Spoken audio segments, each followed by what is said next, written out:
Hindi po sinabi ng Diyos, diyan kayo pinanganak, diyan ka na lang. Diyan ka nagising, diyan ka na. Huwag ka nang aalis diyan. Isipin nyo, nagising ka, ang bahay mo nasusunog, diyan ka na lang. Hindi ka naaalis. Ang Diyos ang may sabi, magmasid ka, hanapin mo, ay may gagawin tayo alamin mo, alin? Kung nasaan yung pinakamabuting daan, hindi po lahat ng daan mabuti.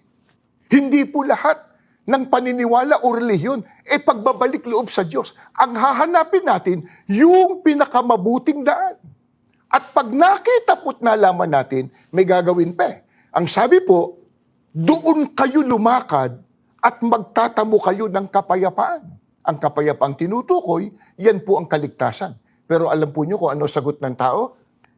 Subalit ang sabi nila, ayaw naming dumaan doon. Alam po sabi ng tao? Ayaw nila. Bakit po? Ang tao kasi, ipinipilit ko ano gusto. Kung ano ang tibok ng puso.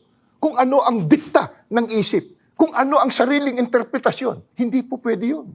Ang dapat masunod, ang Diyos. Kapag ka ang relihiyon, ang nasusunod tao, hindi po sa Diyos yun. Ang tunay na relihiyon, ang tunay na paglilingkod, ang nasusunod, ang Diyos na pinaglilingkuran at ang Panginoong Kristo na ating tagapagligtas.